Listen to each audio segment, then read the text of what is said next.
Selamat datang di dunia pergibahan.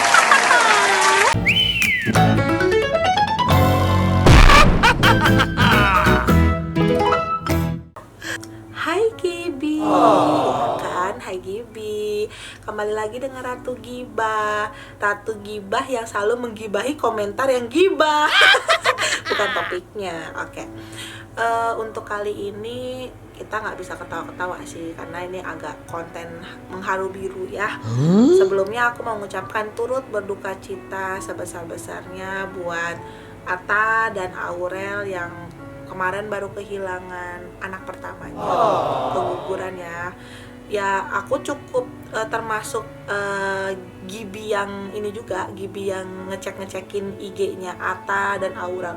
Dulu waktu zaman mereka baru nikah, perkara gue suka kerja work from home di rumah, pagi bangun cek pertama adalah IG-nya Atta Halilintar, baru IG keduanya Aurel Hermansyah, terakhir kamu tahu IG yang aku lihat adalah IG-nya Krisdayanti. Nah, kenapa gue lihatnya IG Krisdayanti? Karena ketika waktu pernikahan Atta dan Aurel, aku agak bahagia karena melihat akhirnya hubungan Aurel dan Mimi Kade itu kembali, ya kan. Mungkin puji Tuhan juga, mungkin karena Atta pun juga membimbing Aurel dengan baik sehingga Mimi Kade itu kembali dekat sama Aurel gitu. Dan apalagi ketika berita kehamilannya waktu itu, mereka menghubungi 3 keluarga dari Atta, keluarga dari Om Anang, dan keluarga dari Krisdayanti gitu kan. Jadi ada foto mereka gitu kan, video callan gitu. Cukup aku bahagia karena menurut aku tidak ada yang lebih membahagiakan ketika melihat hubungan seorang ibu dan anak kembali harmonis. Oke. Dan ketika keguguran pun juga, sebelum Lambe Turah membuat postingan, saya juga termasuk ini loh, follower Lambe Turah. Hai Lambe Turah, ya kan. Nah, itu pun juga aku melihat di postingannya si Atta dan Aurel. Kalau si Atta tuh bilangnya apa ya, selamat jalan anakku ya, kalau nggak salah, aku juga agak lupa ya. Itu kejadiannya tuh di 19 Mei 2021. Pokoknya kalau nggak salah si Atta selamat jalan anakku, si Aurel itu pakai innalillahi wa inna ilaihi rajiun gitu kan. Dan memang sebelumnya mereka memposting berita tentang keguguran anaknya, 1 hari sebelumnya itu kan memang Mimi Kade itu kan memang menemani Atta dan Aurel untuk check up. Karena kebetulan kan keluarga Anang pun juga lagi di luar negeri, terus keluarganya Atta juga lagi di luar negeri gitu kan. Dan emang udah janjian juga waktu lebaran kedua bahwa menemani Aurel untuk check up kandungan, karena kan waktu itu kandungannya si Aurel itu sempat bermasalah pada saat malam sebelum lebaran pertama. Jadi makanya lebaran pertamanya Atta dan Aurel pas lagi jadi suami istri itu di tempat tidur, karena harus bed rest. Agak sedih sih, mereka harus kehilangan anak pertama. Walaupun belum ada nyawa di dalam janin itu, tapi kan namanya juga darah daging hilang itu kan tetap menyedihkan juga ya. Dan kenapa masuk ke Ratu Gibi? Dikarenakan ketika mereka menginfokan hal itu terkait keguguran, dan Atta membuat konten di dalam YouTube. Masalah gini, bukan soal kontennya, tapi kontennya itu langsung bekerja sama dengan salah satu media yang kalau misalnya kita mau nonton itu kita harus bayar. Jadi netizen ngomong begini,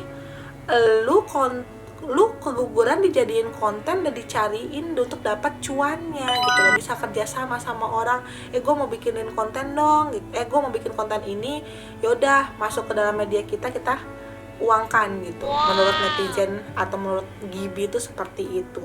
Biasalah kan, Gibi kan pengen pengen selalu benar, sama kayak saya, selalu benar di mata saya sendiri. Oke, komentar terkait konten YouTube-nya si Atta dan Aurel terkait mereka menginfokan berita keguguran itu. Dari Rian Kayu Mati. Rian Kayu Mati. Melalui Mas Atta dan Mbak Aurel, saya bisa mempelajari bahwa jika Anda punya platform yang besar, seberat apapun dan sepenyakitkan apapun musibahnya, akan ada celah untuk konten di sana yang artinya akan ada uang di sana. Turut berduka dan ditunggu lagi konten hamilnya. Ya juga sih, waktu mereka mengutarakan kehamilannya si Aurel, itu langsung langsung dibikin konten. Terus pas ketika keguguran, hari mereka infokan keguguran di feed IG, hari di situ juga mereka juga bikin konten keguguran juga. Gini loh Mas Rian, yang berduka siapa? Yang bahagia siapa? Yang bikin konten siapa? Kenapa Anda yang ribut, ya kan?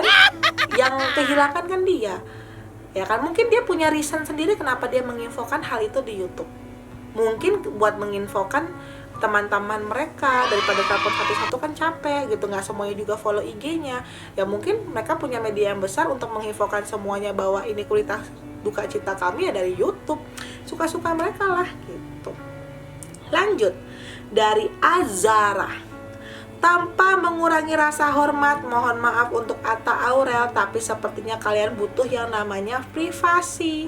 Mohon maaf ya, ini saya ngomong kayak gini bukan karena haters, nggak suka, benci, tapi saya prihatin dan kasihan soalnya habis kehilangan anak. Ya semoga kedepannya bisa lebih baik dan diberikan yang terbaik dari Allah, diberi momongan yang banyak, amin, amin. Betul, benar. Ya mungkin Mbak Azara ini menganut, aku lupa lah itu tradisi dari mana ya. Pokoknya kalau kehamilan masih di bulan-bulan bulan masuknya 2 bulan atau 3 bulan, itu ini jangan dikasih tahu kemana-mana dulu. Jadi biar kandungannya kuat dulu. Aku lupa itu tradisi di mana. Ntar kalau ada yang tahu tolong komen ya. Pokoknya yang jangan info dulu sampai bulan ketiga. Aku lupa juga. Bego soalnya aku kalau begitu soal tradisi. Lanjut. Dari RG4, ada 2 hal yang mengalir di sini. Air mata dan AdSense. Bisa juga sih karena kan ada tadi kerjasama itu ya. Ya tapi suka-suka dia lah. Mungkin juga memang tiba-tiba pas lagi dibikin feed IG, tiba-tiba langsung ada media yang langsung ngubungin untuk kerjasama. Lah yang namanya kan kita nggak boleh nolak rezeki. Nanti kalau nolak rezeki nanti susah dapat rezeki yang baru gitu kan. Mungkin kan kita harus positive thinking walaupun konten program kita namanya hibah. Dopelins. Konten-konten seperti ini memudahkan acara gosip untuk mencomot dari YouTube. Nggak usah wawancara artis lagi, tinggal comot karena artisnya udah narsis sendiri. Kalau zaman old, wartawan dibikin repot ngejar-ngejar artis cuman buat gosip. Artis sekarang nggak peduli dengan privasi sendiri. Sungguh kasihan. Iya bener. Memang harusnya artis-artis itu memang harus menginfokan sendiri di konten YouTube-nya. Kenapa? Lagi corona say. Kalau wartawan ngumpul-ngumpul, kasihan nanti wartawan kena corona. Gitu, Dopelins. Jangan netting-netting jadi orang ya. Lanjut dari Lucia Sosizo. Sabar ya Atta dan Aurel. Sabar ya Atta dan Aurel. Mulut gua belibet. Saya bisa merasakan yang Aurel rasakan. Kejadiannya sama seperti anak pertamaku, BO, Black Teeth Ovum. Pendarahan sampai keluar sendiri janinnya. Tapi setelah 3 bulan dari keguguran langsung dikasih amanah lagi sama Allah. Dan alhamdulillah anak saya kembar. Alhamdulillah banget. Semoga kalian juga sama ya. Amin. Setelah ini harus ikhlas.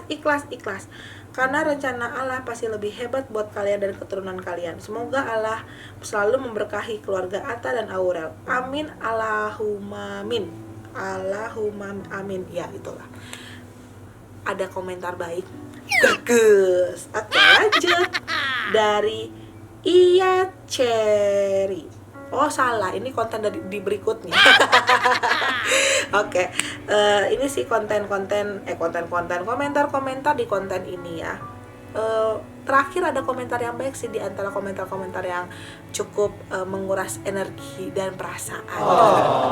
Oke, kalau misalnya teman-teman suka dengan konten di Ratu Gibah dan suka melihat Ratu Gibah menggibahkan komentar-komentar yang gibah, silakan like, comment, share, serta subscribe dan bantu kami supaya kami bisa terus berkarya dan operasional kami jalan dengan uang AdSense. Aku mah jujur aja guys. Oke, sampai jumpa di konten berikutnya. Bye bye Gibi.